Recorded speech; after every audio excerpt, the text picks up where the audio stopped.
Well, hello everybody. I am so excited. This is our first live training in my painting group, and I am just so honored. There's been so many of you that have joined this group. I think we're up to at least 45 members. That is so awesome. Um, and I'm hoping some of you will be around to actually join me live. If not, you guys can catch this anytime. Um, the video will be in this room for you guys to watch as many times as you would like. And then here in the next week or so, we're actually going to send you a PDF file that is going to have the links to this video, the Paris Custody, all the training information that we've put together for you. You guys will get a PDF file that you will save, and we will be taking it out of the room, and you guys will have all your files to keep, okay, so that you'll always get to keep all my videos. But just so you guys understand why we're doing this, I feel that it is very fair for those of you who have paid for this training that you get to keep your training, and those that join after the 1st of December, they didn't pay for this training, so they're not going to get these videos at this point, okay? So it's kind of like our philosophy of what we're thinking right now, so that's fair to everybody that's actually, you guys are getting to keep what you pay for. Other people that are coming in a month or two later are not getting to take advantage of what you guys already paid to be in here for. So hopefully you guys understand and agree with us. I hope so. But I'd like to welcome those that are joining me. Hi, Jane. It's great to see you here. So other than getting off on my whole thing about your PDF file, welcome. And we are going to start with the art of stenciling and dive into several different techniques that I hope to share with you guys. I got a feeling we're going to probably go maybe about an hour. We'll see. And I don't care how long they go, but I think about an hour will cover everything, or enough time for me to cover everything I want to share with you guys.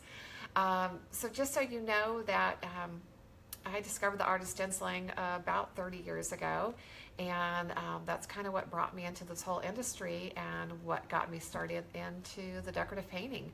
And from there, it's just kind of like all history, but it's still one of my favorite art forms.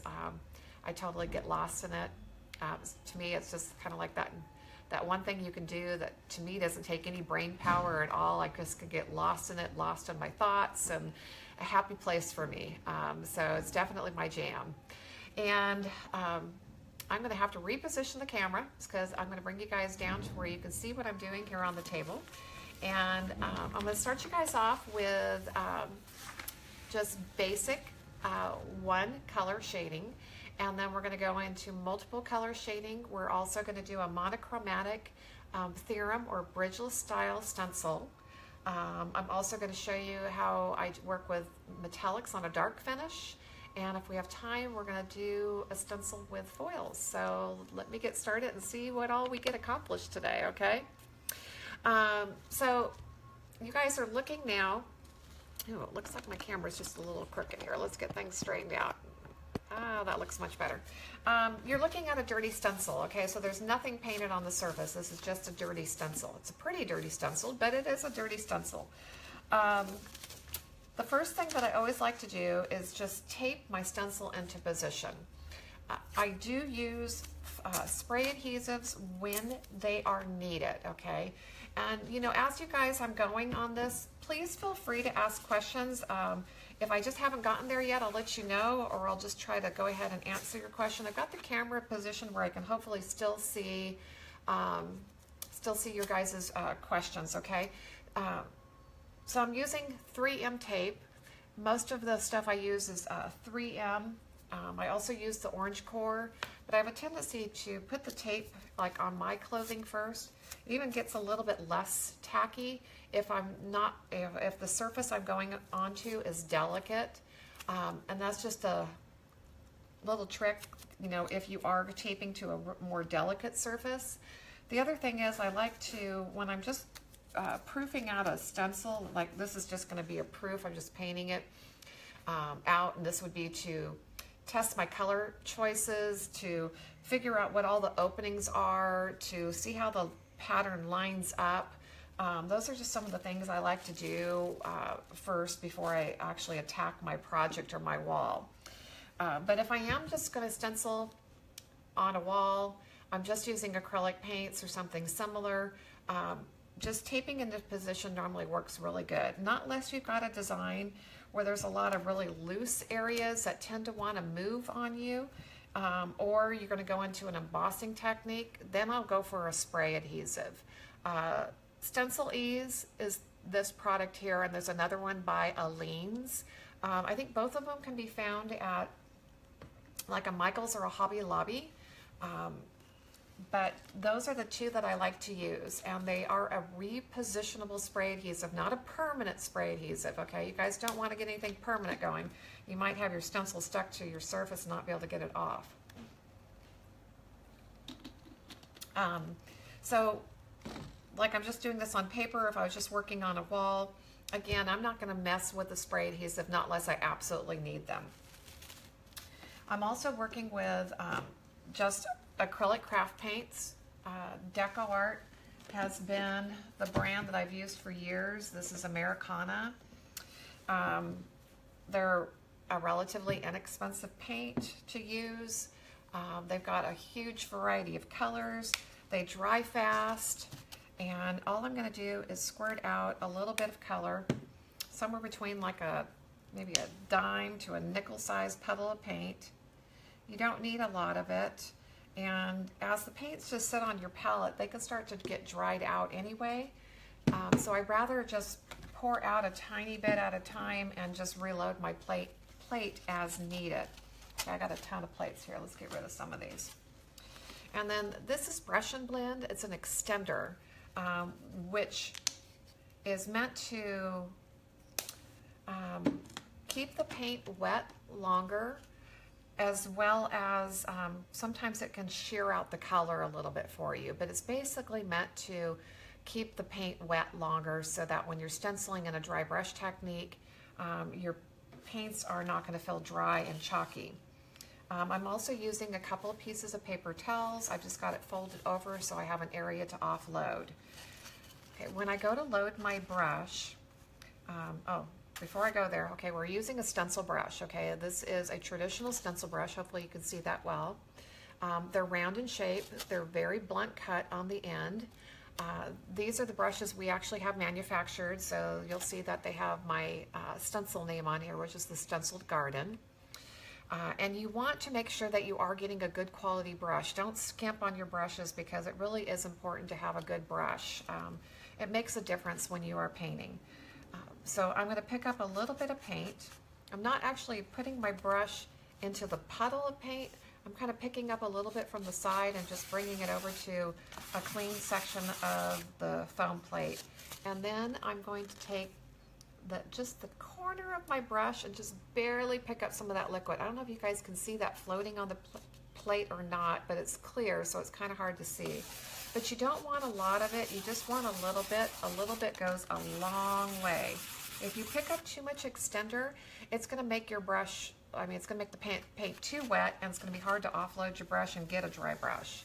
So once you've loaded it on, you're going to go over to that paper towel and you're going to do what seems absolutely ridiculous and take it all off, okay? It's not even a bad idea to test your hand. If you're rubbing against your hand and you're barely seeing some color, that's good. You should have to work for it. You don't want it to just be where you come over here and you get a big wet mark across your hand, okay? That means the brush is too wet. There are two ways that you can control the paint. And one of them is by offloading properly and making sure you got a dry brush, and the other one is by how much pressure you actually apply. So I'm going to put this down just a little bit more. So with smaller openings like this, I find it's just easier to do a really soft swirling motion over the openings. And I really am not putting much pressure on the brush at this point because it's at its wettest point.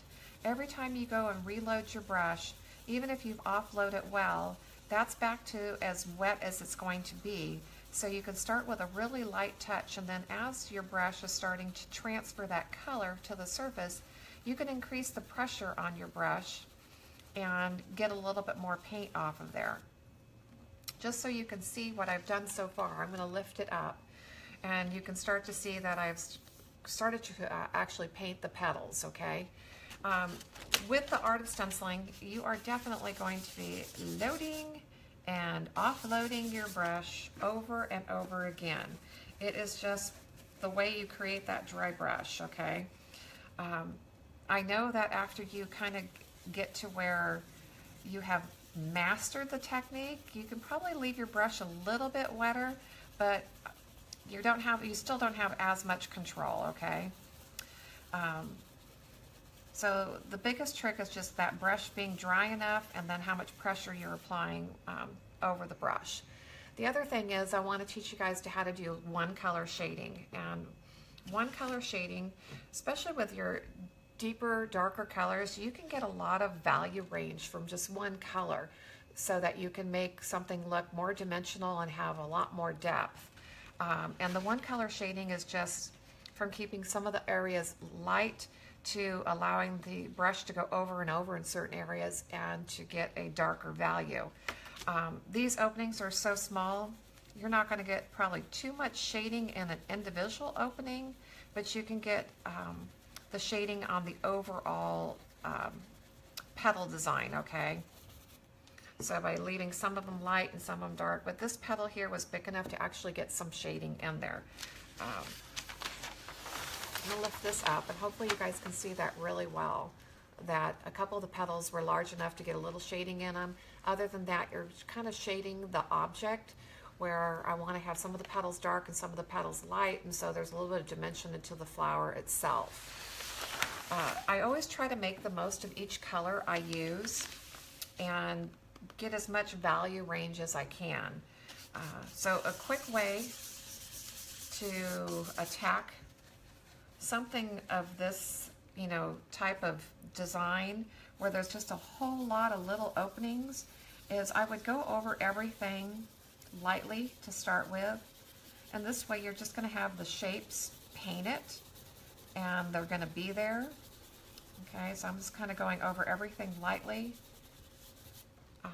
and then once I lift, you're going to see that I've created the flower, but there's not much shading to it. It's still pretty one-dimensional. So from here, I can now go back and reload my brush again, because that just about took all the paint off of it, okay? And I can come back now, and by allowing my brush to kind of stay in one spot a little bit longer and build the color to a stronger value, I can start to shade the object itself, okay? And this is probably one of the quickest ways to get some basic shading going. And like I said, it is an art form that you're going to be loading your brush over and over again, okay?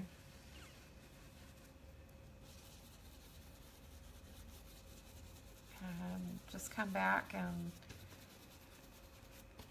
wherever you want to see that deeper value, you'll add more paint, okay? So let me get this up here again so you guys can see that well. Okay, so now there's a lot more dimension and depth to even those simple little flowers, okay? So they're just not one value. When you have a larger opening, as these leaves, you can get more shading into the objects themselves. So I'm going to start one of these and just show you again how I do this. Normally I'm always going to come in here with multiple colors instead of just trying to do one color, but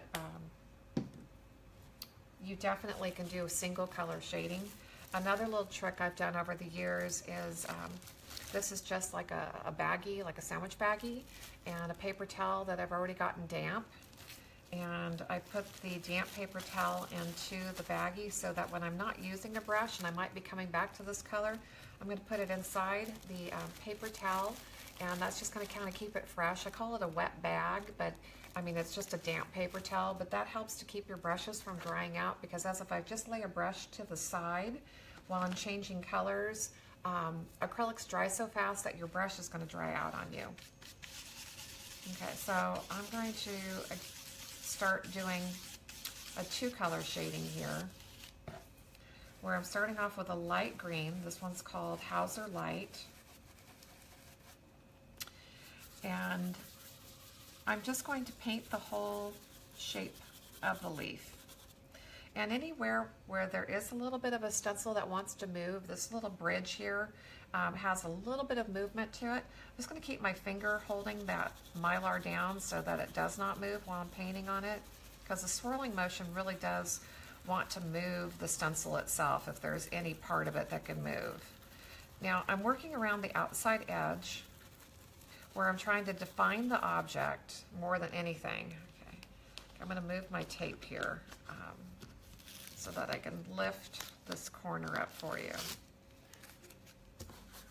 And as you're painting or doing the stenciling, you always do want to lift and look underneath and get an idea of what you've already created, because it's going to sometimes deceiving when you have the stencil in position of how much color you've actually transferred to the surface. So that's why I always talk about lifting and looking, and that way you can see. So the leaf is defined, but it doesn't have, even though I have done some basic shading with it, this lighter color doesn't have a lot of value range. It just doesn't have, from its lightest to its darker is just not a lot of color change. So to get us more interest or more value and depth, I would definitely be using multiple colors of green if I'm going to use a light green and then a darker green. The other thing with the art of stenciling, as you guys are noticing, I'm getting a clean brush every time. I have buckets of stencil brushes, okay?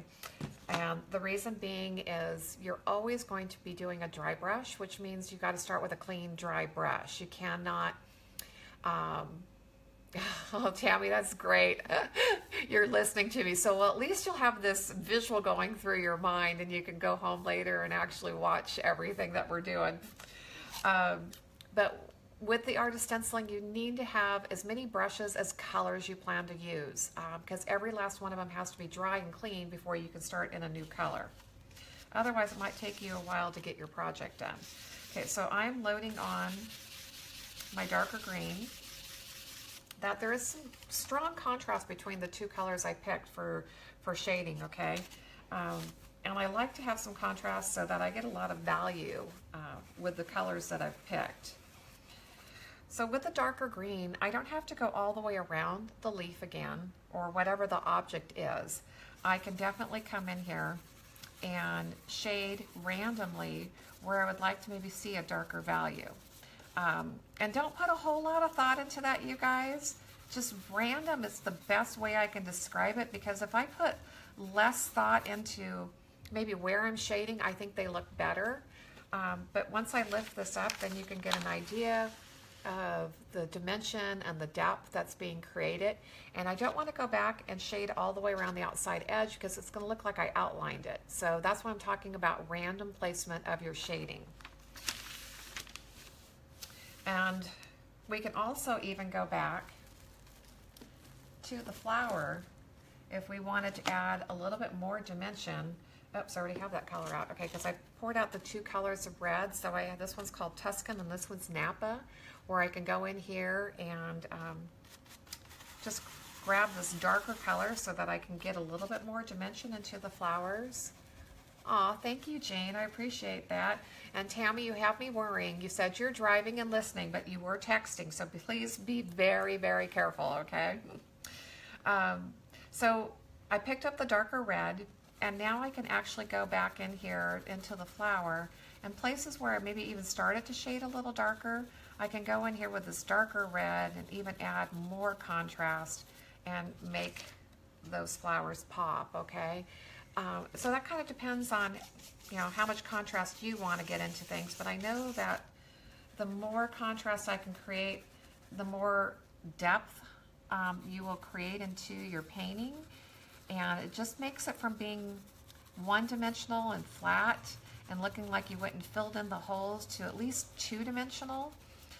We're not going to get into a three-dimension until you started actually creating shadows and shading, or actually shadowing, okay? But this will definitely get us a little bit more contrast, okay? So this is adding the second color, where here we're shading just with one color.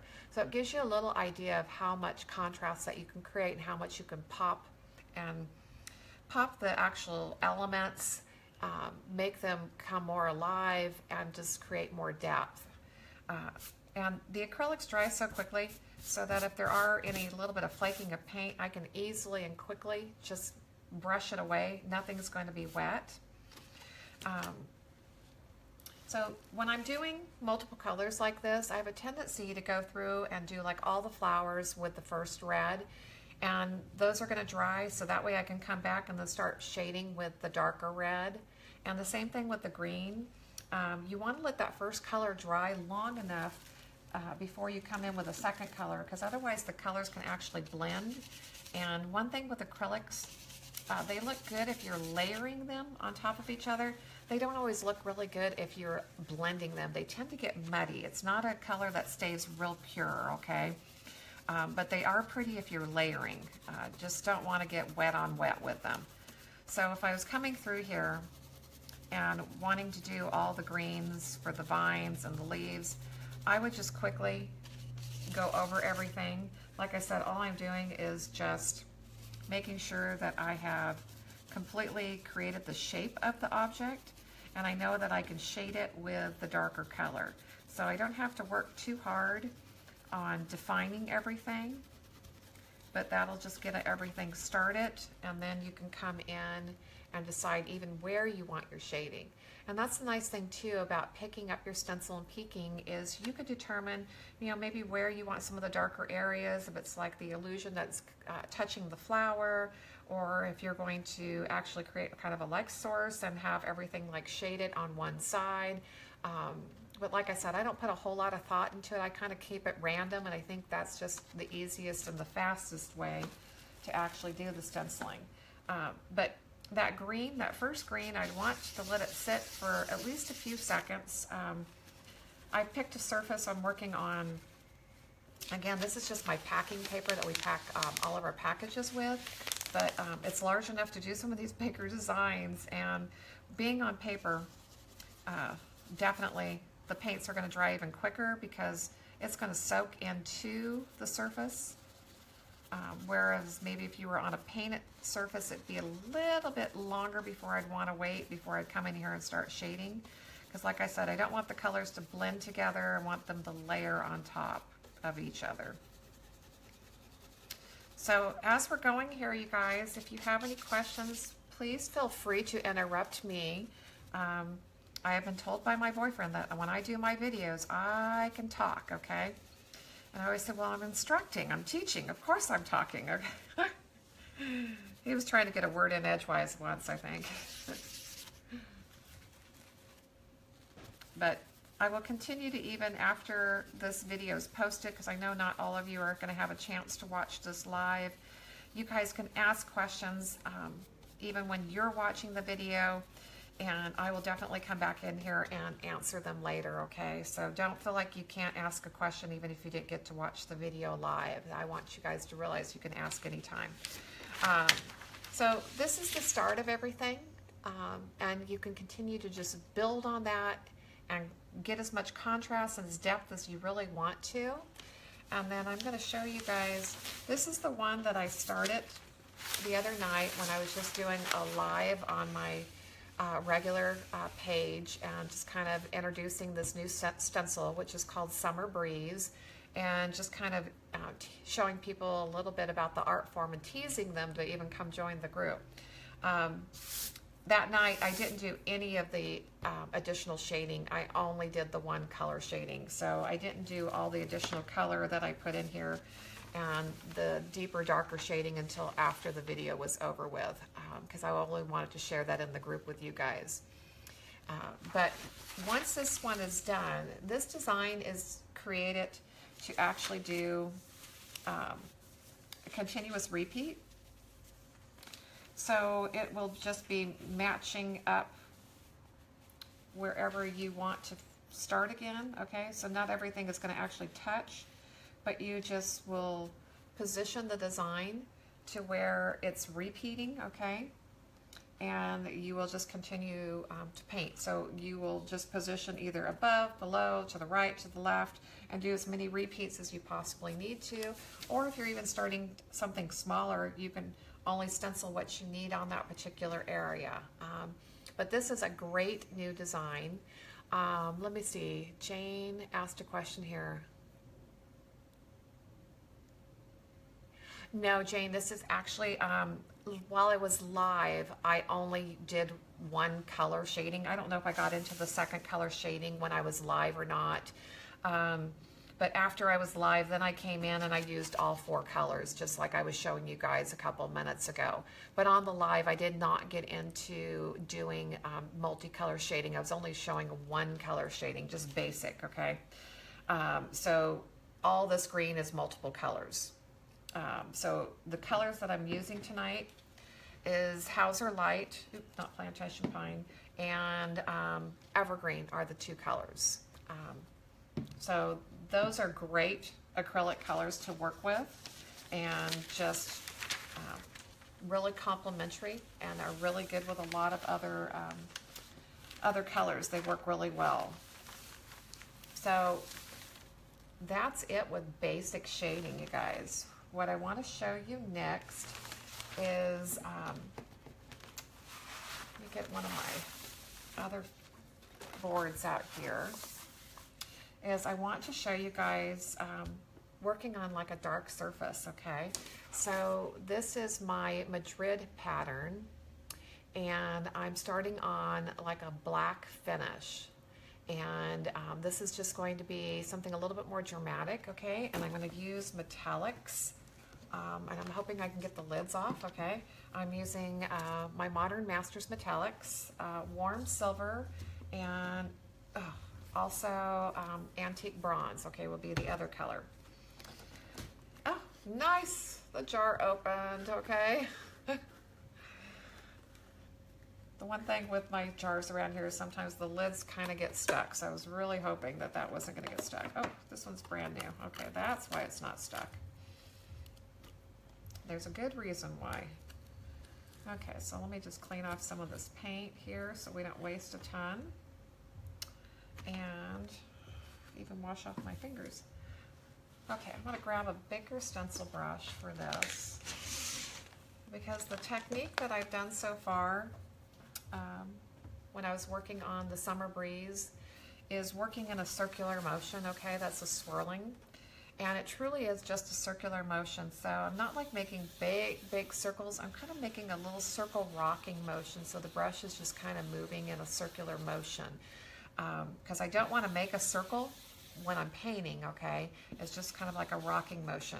But that will keep your painting very smooth and soft. Versus on this one, I'm going to do some stippling, okay? So there's plenty of paint on here that I'm going to pull off, okay? And again, you definitely want to do some offloading onto your paper towel. But this one's stippling, okay? This one's a little bit noisier, so forgive me for the noise. But you get a more textured effect from it, okay? Sometimes I find that if I'm doing metallics or a lighter color on a darker surface, that stippling is going to work best for me. Okay, I'm going to keep picking this up so you guys can see what I'm doing, okay? It doesn't look like I put a lot of color on there when you've got the stencil in position, but when you lift it up, I mean, that is just gorgeous. And hopefully you guys can see that there's a little bit of a texture there also.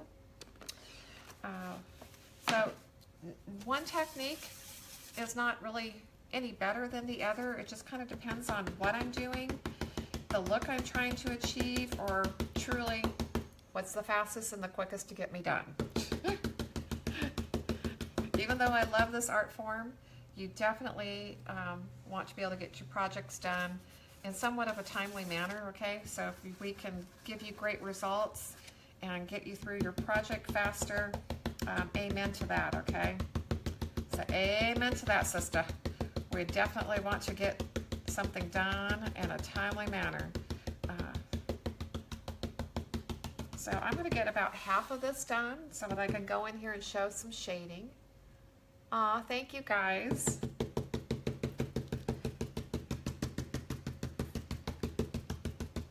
But I always joke about stippling. It's a really good way, you guys, to release some stress, okay? If you're not happy with somebody or you've had a stressful day, a little stippling is a great way to release that tension in a positive manner, okay? Kind of like going to the gym, okay, is another way to always, for me, to release stress. But, you know, this is a good one. You can just kind of pound it out. And I am, you know, stippling, it is a pouncing motion. You are pounding on the brushes. Yes, they're meant for that. They're designed for that. So don't feel like you're going to beat your brush up or hurt it, okay? The two techniques I'm showing you, the brushes are designed for that. And you can see, I might as well go ahead and finish this whole one up, how quickly you are able to go over a stencil with this technique, okay? Now I'm going to come back and do some shading on it too, but this is really a pretty fast process. The other thing though is I did change the size of my brush, okay? On the other project I was using only a 1/2 inch brush, and now I've gone up to 3/4 of an inch. I think that's what I did. I think it's a 3/4 of an inch brush. So I've also got a bigger brush to cover the bigger openings, which is going to make me more efficient. So you also do want to pick your brush size based on the stencil design and the openings that you're going for. I wouldn't want to use a tiny little brush over these big openings, nor would I want to use a really big brush over some tiny little openings so I wouldn't be able to control my shading. Okay, so let me hold this up so you guys can see. I'm gonna lift it up. Okay, isn't that gorgeous? I just love the metallics on a dark finish. I mean, how incredible this would be on a piece of furniture if you painted the furniture black or, you know, like an espresso color and come in with some metallics in the stenciling. Just absolutely stunning. Okay, so I'm gonna now close this jar so I don't dump this quart of paint. Stuff like that around me is quite dangerous. And let's see if I can get lucky enough. Oh, I'm not gonna get lucky enough. Maybe, maybe not. Okay, now let's try my old way of tapping. Okay, now that's not gonna work. Excuse me a second, the floor is gonna work better.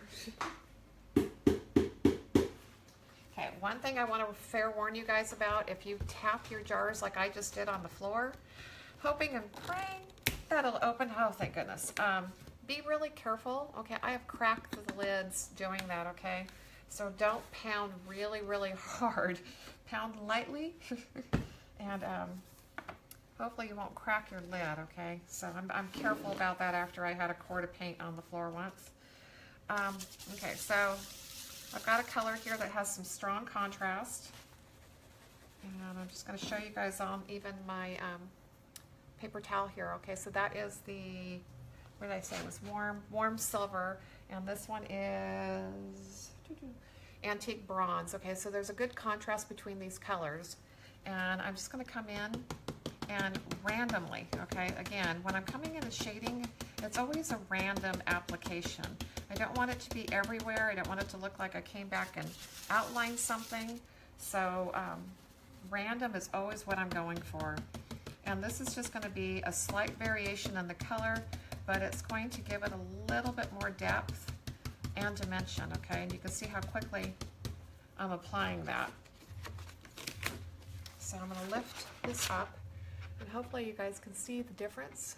Okay, with the metallics you might not be able to see really, really well, but it's adding a little bit more color and a little bit more depth where I've got it, okay? Maybe I'll go a little stronger so that you guys can see it, because it is a subtle change. But I like, believe me, I like things being a little more subtle. I don't want to be real bold with this.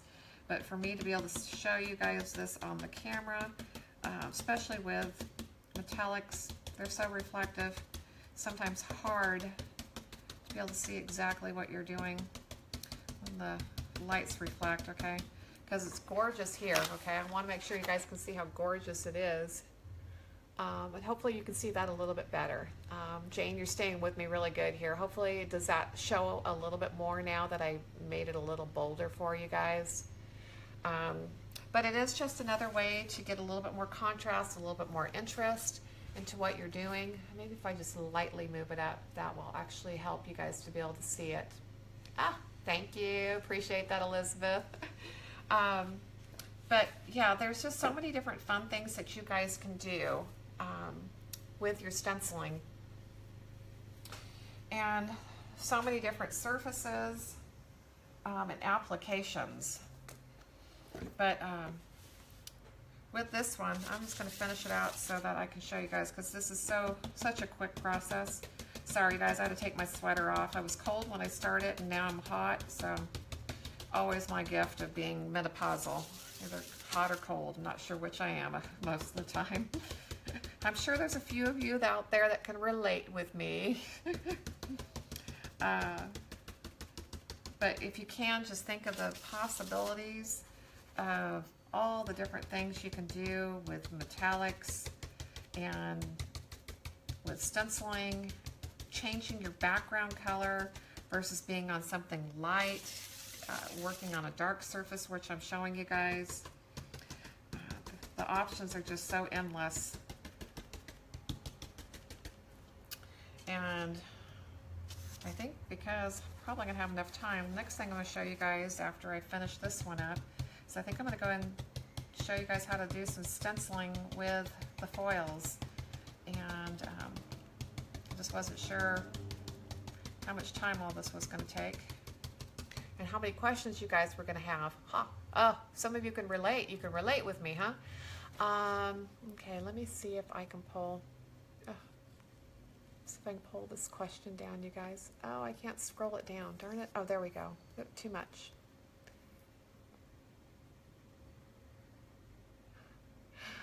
Jane, yes. If you guys have ever bled underneath your stencils, I'll guarantee you always had too much paint on your brush. That's the #1 reason anybody bleeds underneath the stencil. I was in a group recently where they were talking about the art of stenciling, and somebody said just use spray adhesive and that would keep you from bleeding underneath the stencil. You guys, that is not true, okay? I'm going to bring you back up here with me here for a minute. Spray adhesive is meant to keep a stencil in position while you're working on it, that if there was a lot of openings that were going to move because you were swirling on them, or if you're going to come and you're going to do an embossing technique where you're going to put plaster over the openings, that is what the spray adhesive is for, okay? It is not there to keep you from bleeding underneath. So truly, the only thing that's going to keep you from bleeding underneath that stencil is creating a dry brush. So just, grab a stencil if you just want to play and figure out the technique and try everything that I'm showing you guys. Just get out some packing paper like I did, okay, and play around. It's just a great way to learn the techniques and master them and understand. When I talk about a dry brush, I mean a dry brush. Okay, well, I mean, you have to, even though you feel like you've taken everything off of it, okay, because my paper towel is loaded with paint, but it's creating that dry brush so I'm in control. And that's what the whole thing is doing, is putting you in control of the paint. So let me pull this one off. Ooh, that is so pretty. I think you guys now can see the 2 different colors that I used. How fun is that? Okay, I wish I'd done this on something else. I could do something with it, okay? Okay, let's move on though. And I've got another little one here. This is called Bella Charm. And with Bella Charm, I'm going to go ahead and we're going to stencil this with adhesive and show you guys how to do some stenciling with foils. Okay, so I put that too far away. See if I've got, can't open it. Okay, give me just a second. I think I have everything close by. I thought I had everything I needed, but of course, there's always 1 or 2 things that are missing. Okay, so what I'm opening,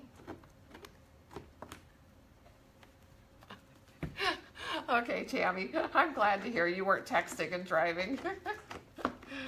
Okay, so what I'm opening is a gallon of my foil adhesive. And yes, that's foil adhesive. It's sticky, okay? That's why I try really hard to keep my lids clean, okay? It's very important. So let me lift this up, okay? It is my Artsyville Embellishments foil adhesive. This is the best stuff on the market, guys. You will find there is no better foil adhesive anywhere that will give you one coat application and just do a great job so that you get good foil release. Okay, so I'm going to assume that none of you know anything about foils and just give you some good information on this. So the foil adhesive is truly your first part of doing foils, okay? You want to transfer the foil adhesive to the surface first, and that can either be by stenciling it through the openings or painting it onto the surface. One coat normally will do as much application as you need, okay, especially if you're brushing it on.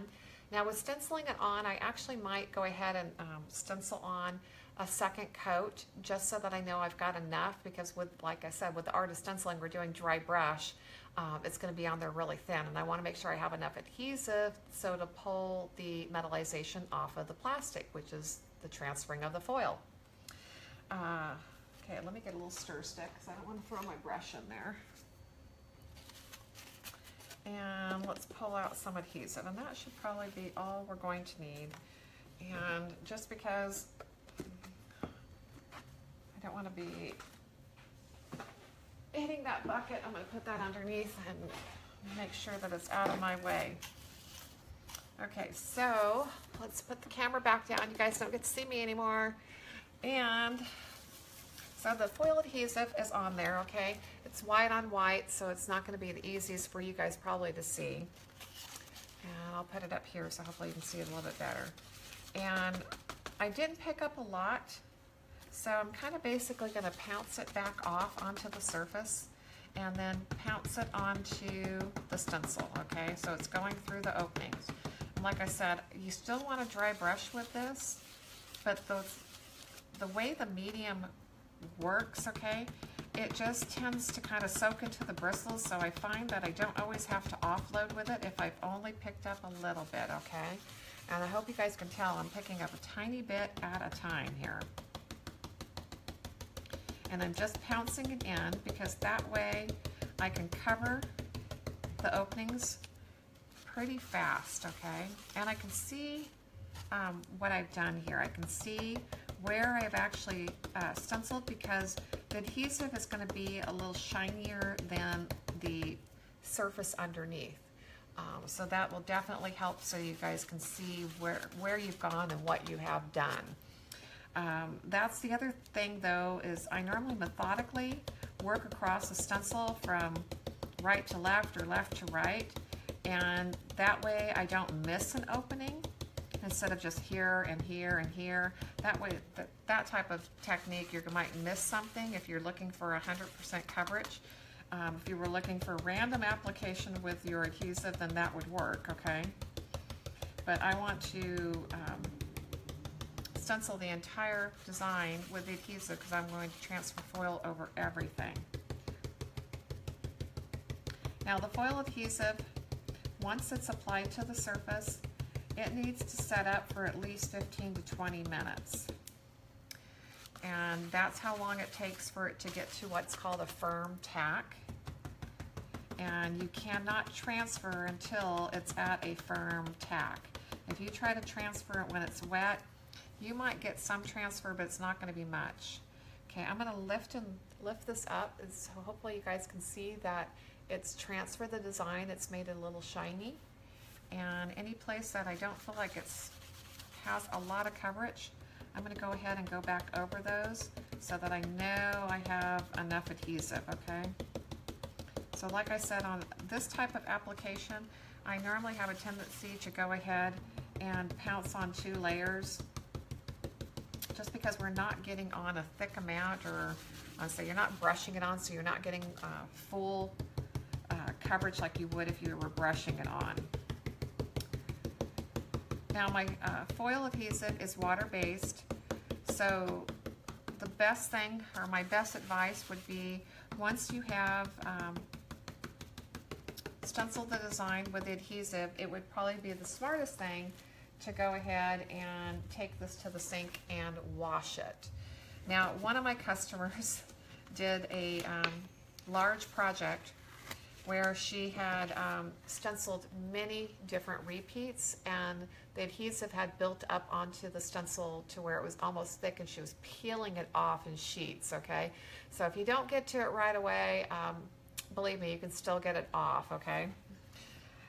But you guys can see that the design is there. So I'm going to put this aside and just let it dry. And I'm going to put the sticky stencil someplace safe. And let me clean up my mess here. Get rid of this extra foil adhesive so nothing else gets stuck in it. Yep. Thought I had a water jug back here and I don't. Okay. And let's get rid of that sticky plate. So like I said, if you guys have questions as I'm going, or there's just something I haven't answered yet or covered, please feel free to ask. I hope this inspires you guys to get your stencils back out and do some beautiful stencil work. Okay, so the other thing I'm going to show you guys, while we're waiting for the adhesive to dry, I wanted to show you what's called a theorem style stencil, okay? And hopefully you can see the picture there of the grape cluster, okay? This is referred to as theorem. Theorem is totally a technique as well as a style of stencil. Let me pull you guys up here while I get to just speak to you for a little bit. So theorem means more than just the style of stencil, but when you hear the word theorem, it also means that the stencil is bridgeless, and not each and every overlay is bridgeless, but once you're done painting all the overlays out, there's no negative space between the elements. Oh, I'm just reading Sandra's comment here. Hopefully Santa's really, really good to you. Okay, Sandra? So normally if you're working with a bridgeless style stencil, you're going to have multiple overlays. Okay, this one actually has 4 different sheets to it before it completes the entire pattern. And they're all numbered. So when you're starting something like this, you want to definitely find your overlay number 1, and it's normally engraved into it somewhere in the corner, okay? So you find your overlay number 1 and position that on your project. And again, all I'm going to do is just tape it into position.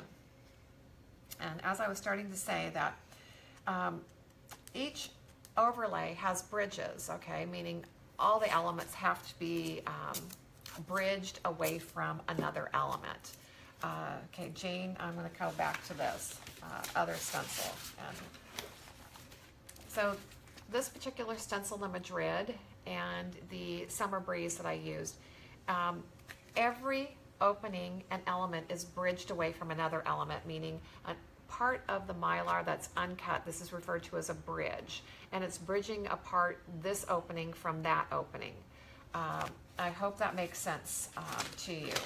Even on this particular overlay, the uncut part of the mylar, okay, that's bridging these 2 grapes away from each other is just referred to as a bridge. And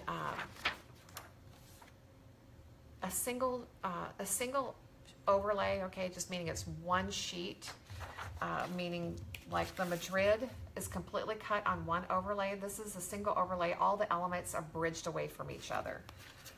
And I know that that's, I would say, not unless you've heard about stenciling, I don't think you really hear that term very often, okay? And the other day I posted a response to somebody's question, and I used a word that I didn't think, I mean, I just thought it was just common word, okay? But I sometimes realize the fact that I speak stenciling and faux finishing and decorative painting, and not everybody knows exactly what those words mean. So feel free to ask. I'm glad you did, Jane, because somebody else probably didn't know what a bridge stencil was. Okay, I'm going to paint this going in the direction to you guys. So once I turn the camera back down here, everything is going to be towards you. The other thing I'm going to show you guys is on the other stencils, I used a color palette. Okay, so I was using the reds on the mom and the greens on the leaves. Okay, this time I'm going to do this in monochromatic, which I think kind of helps to show the shading better and how to shade individual elements and get a lot of depth and dimension. Okay, so we're going to start off with khaki tan is going to be my base color, and this is just a light tan color. And it sounds like I'm almost to the end of the bottle, okay? I'm still going to be using my extender, and we're going to be shading with, there's some left in here. I like charcoal gray. Charcoal gray is like one of my favorite shading colors. And let's see. I'm getting to the end of a couple of those bottles. So that's my palette, okay? So khaki tan is this light tan, and this really, really dark color is my charcoal gray, and that clear stuff running over the palette is the extender. Okay, I'm gonna put you guys back down here, and you can see what I'm doing, okay? So overlay 1 is in position. And again, I'm gonna grab a clean brush, and we're gonna start with the khaki tan. Let me get rid of all my other plates here.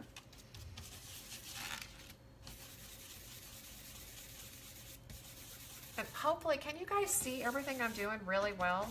I tried to get the camera lower to the table so that you guys could see what I'm doing.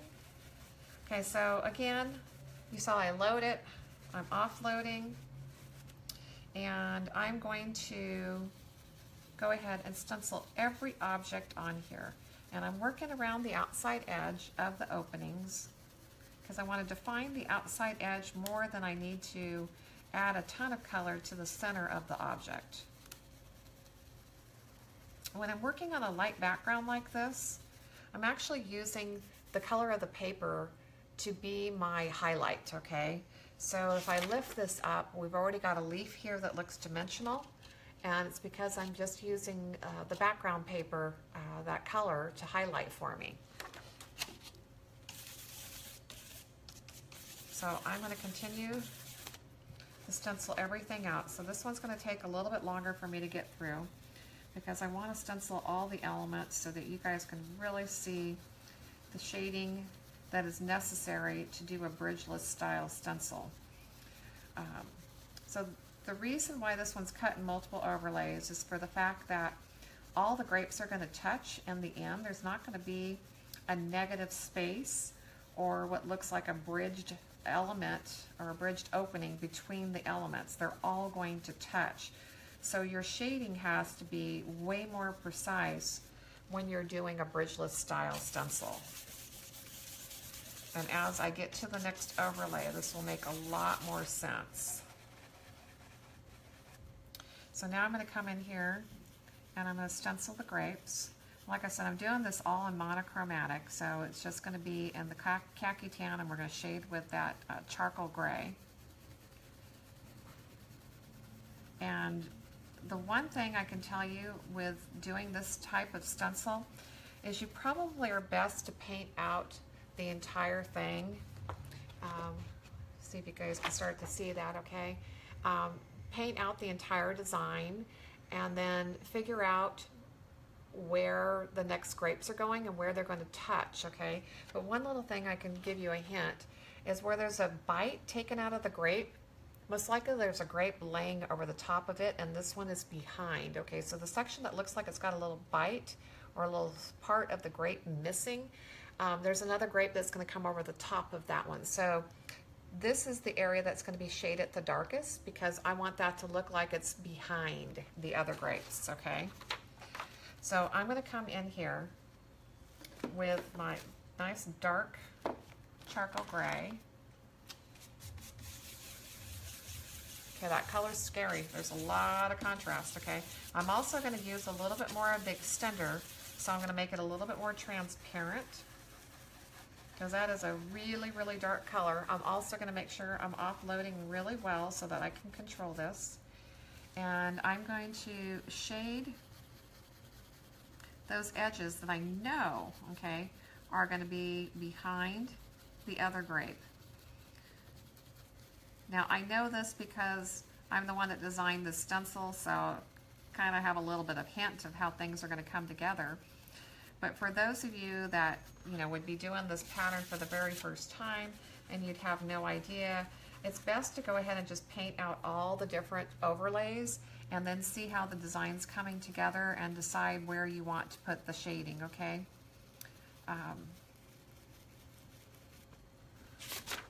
So now if I lift this up, you can see that I'm starting to get some dimension to those grapes. They're starting to be a little bit darker on the edges where I know they're going to be behind, okay?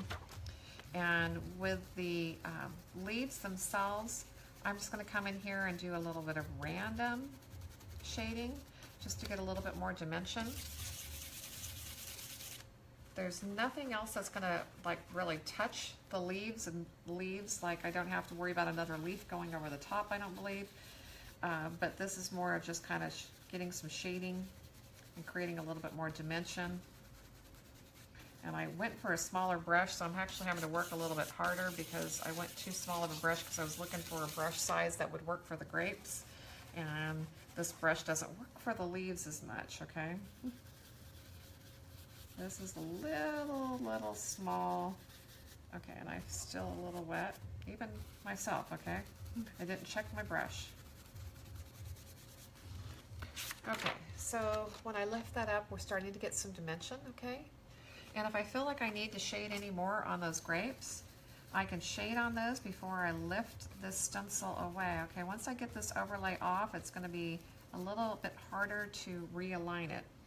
Now the other little trick I want to show you guys is, and I'm just going to paint these on the paper, okay, but once I paint them on the paper, I'm going to show you a trick that I do.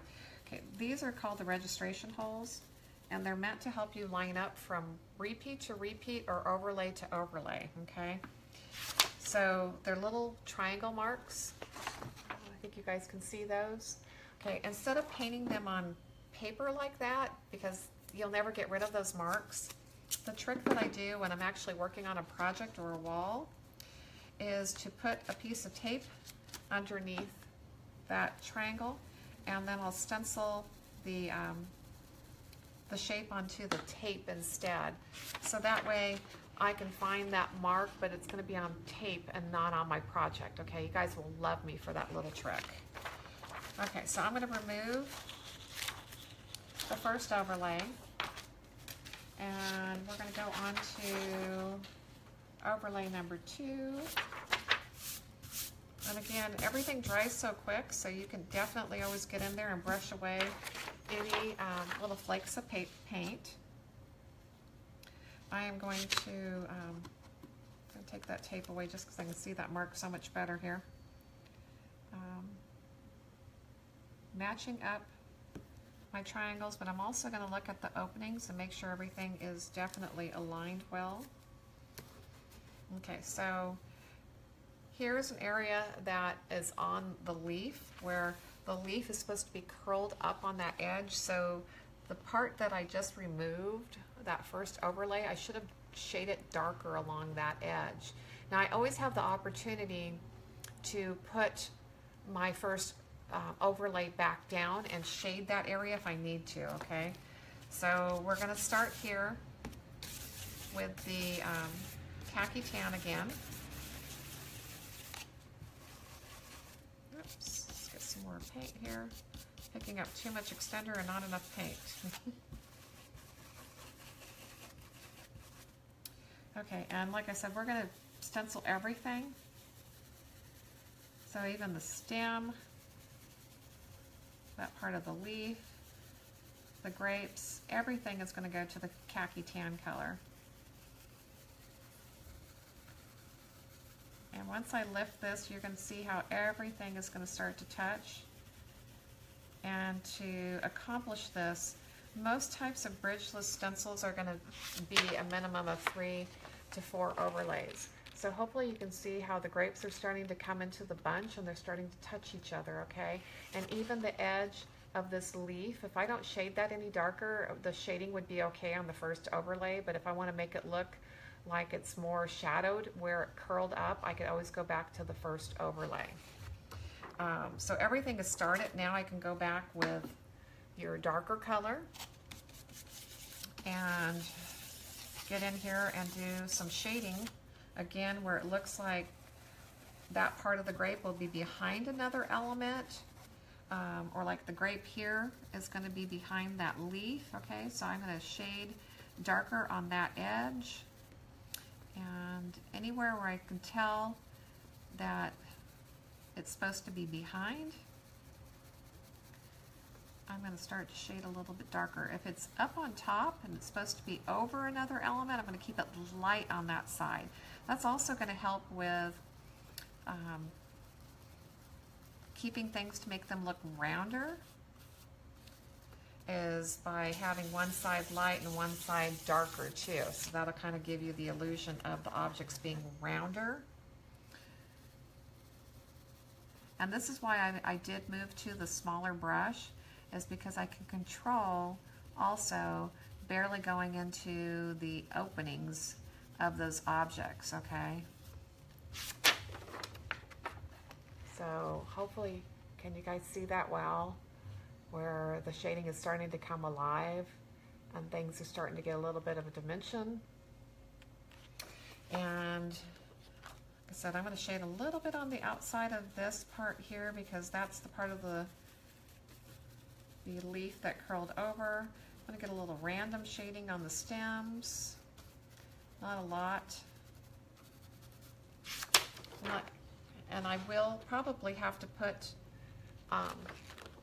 the other stencil overlay number 1 maybe back in position before I have all the shading the way I want it, okay? So here we're going to put in overlay number 3. Again, I'm matching up the registration marks. I'm also going to look into the openings and make sure everything looks like it's on the mark, okay? And then again, start back with your lighter color, which is your khaki tan.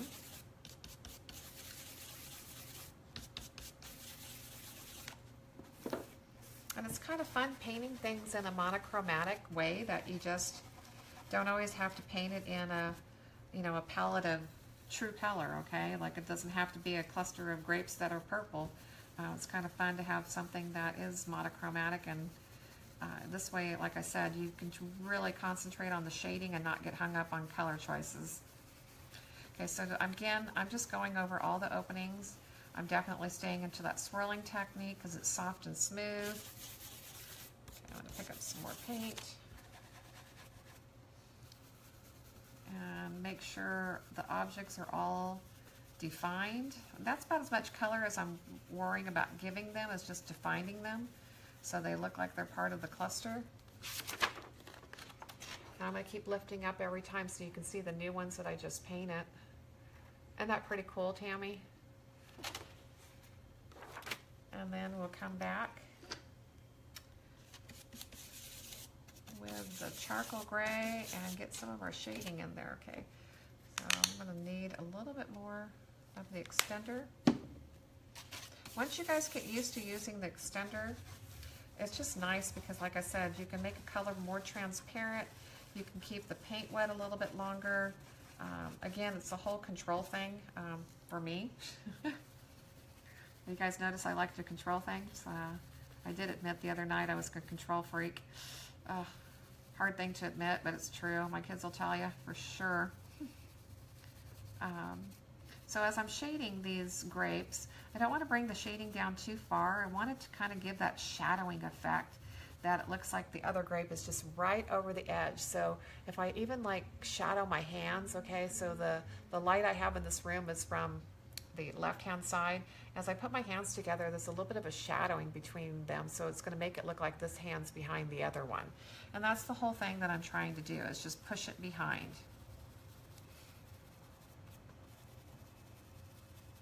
So the shading that is created in here is more because of the way the objects are touching. It's not just that random shading that I was showing you guys on the first couple of projects that I was showing you. Those were just randomly shading just so that they have a little bit of dimension. Yes, we're definitely going to have a three-dimensional effect, okay? So random shading gives you 2 dimensions. Shading, where you're creating the shadowing effect, is going to give you a 3-dimensional. So it really does make something become alive and give it complete depth instead of just the illusion of depth. So now I can get in here and I can critique the particular grapes I have. I can keep lifting it up and deciding if I've got it dark enough along the edges of what's touching it. And I know now where else I need to shade, so I'll have to put all my overlays back on. But I think I got a little bit more shading to do here. Okay. The other thing that this overlay has is the veins to the leaves, but I'm going to show you guys how I freehand those on, okay? Hi, Terry. Oh, thank you. Don't you love this? It's just gorgeous. I mean, I know people probably don't think about stenciling this detailed anymore, but it is so cool. Okay, so these are my last grapes. Okay, it's not a partial, a little bit of a stencil because we didn't need to cut a full sheet for just these last 3 grapes that needed to come in here. And again, we go back to the khaki tan to start with.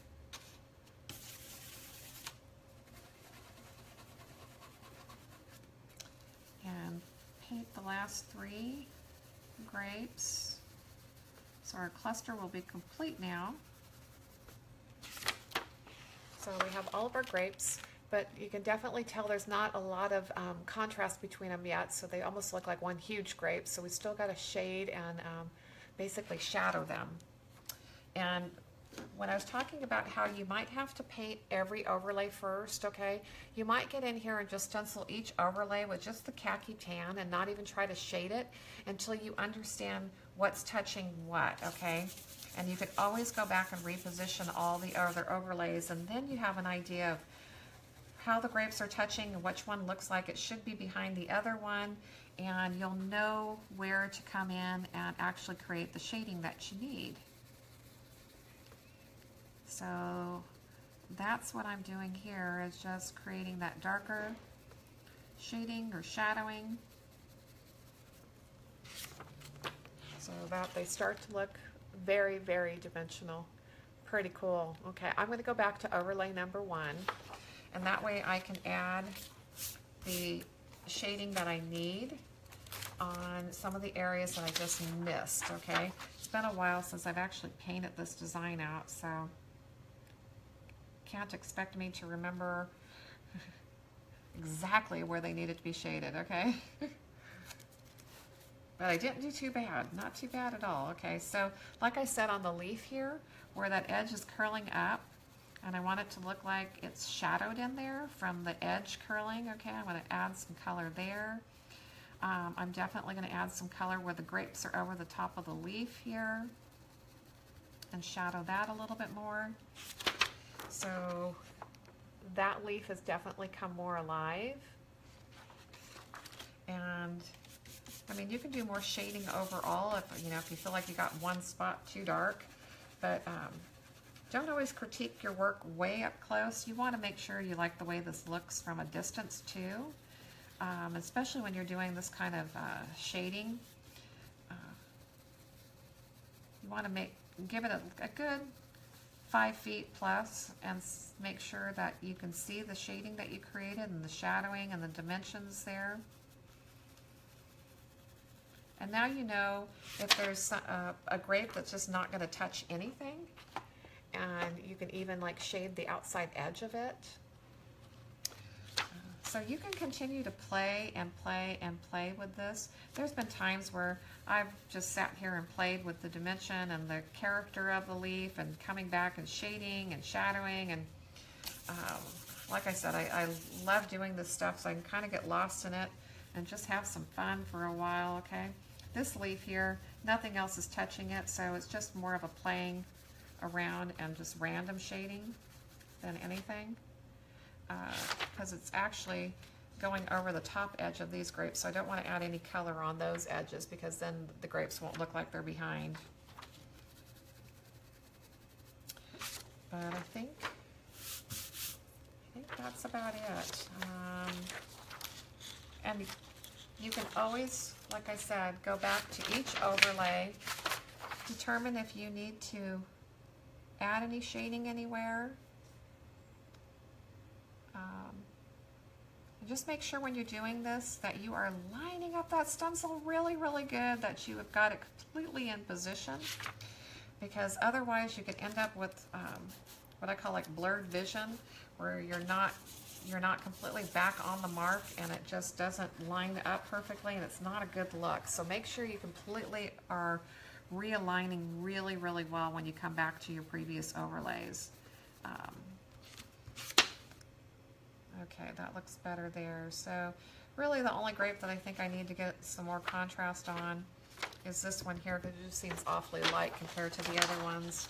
So it's just a matter of figuring out which overlay that one is on. And when I talked about hand embellishing, then I'm going to come back in and instead of using the stencil to put the veins on the leaves, I'm going to go back and hand embellish it a little bit, so there's just a little bit of a hand, some more character to it, so it doesn't all look stenciled. Okay, that's about it, okay? Hopefully this looks pretty darn three-dimensional from your guys' point of view, okay? From your perspective. But yeah, I think that's pretty darn cool. It's been a while since I painted like this. Okay, so when I talk about bridgeless, there should be no gap between each and every grape, okay, when you're completely done painting it like this. And when we were doing the mum design, let's go pull this back over here. Every element on here, so every petal is bridged away from another petal. None of the petals actually touch each other. There's actually no part of this design that touches another part of the design, okay? So once the opening was closed, it wasn't allowed to touch another opening, okay? So this is what we refer to as a single overlay or a bridged design, okay? And hopefully that makes a whole lot more sense now. Okay, so let's do a little bit of hand embellishing here. When I do the hand embellishing, I go to what's called a liner brush, and let's see if I can see. It's referred to as a script liner, and I want to say they're like a number 6. That one doesn't have a number on it. That one doesn't have everything left on it, okay? Some of my brushes are definitely vintage here. Okay, so I can't see what the numbers are, but they're a long liner, okay, or a script liner. So the bristles are about close to 1 inch long, okay, if you guys can see that. Maybe you can see it if I have it against the paper better. So the bristles are about 1 inch long, and they're very, very narrow, okay? Now, not only do I like to use the extender, but I also like to use a little bit of water on the palette too, because I really want to dilute the color. So I'm picking up the dark color, but I'm really diluting it with the extender and the water, because we want it to just be thin and not real dark, okay? So you can always play with this, but basically I'll use like the heel of my hand or one of my fingers to rest on, and I'm just going to paint out from the center on what would look like the veins of the leaf.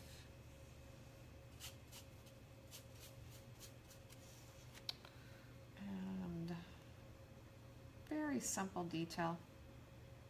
Just kind of gives it a little bit more of a hand-painted look instead of all looking stenciled, okay? And I mean, you can continue to bring those veins out and create as many as you want, depending on how much detail you want to add, okay? So just giving it a little bit more character, just something fun to do.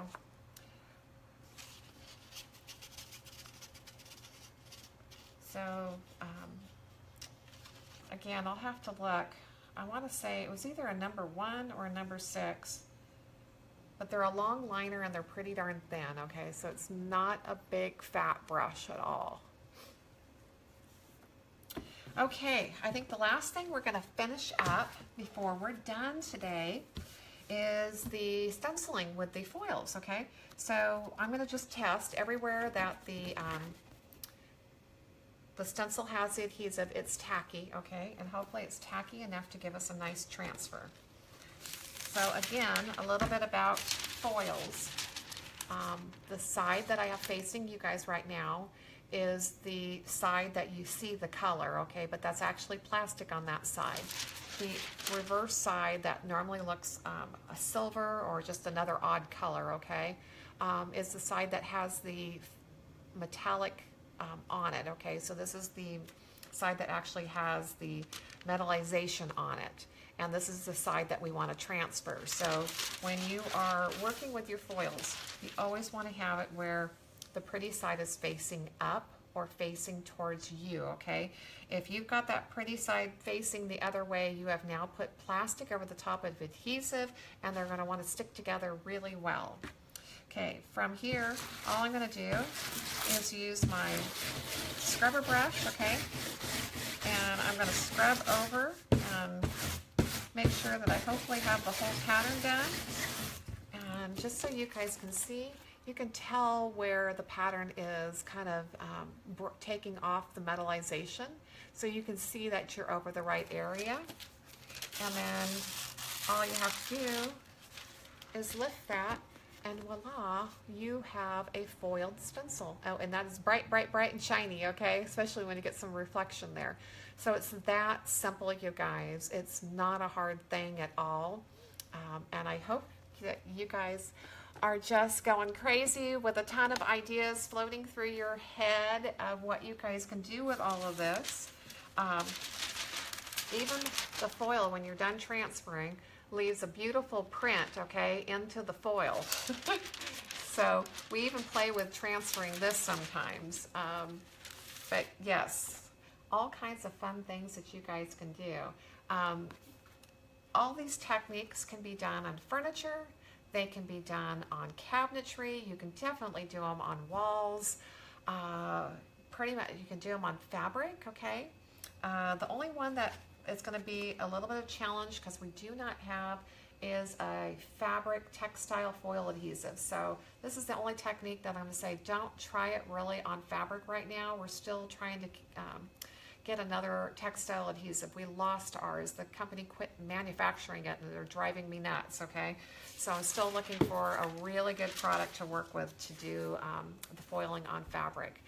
But like I said, you guys, as you get home and over the next couple of days when you have a chance to watch this video, feel free to post your questions, and I will get on here and definitely answer them.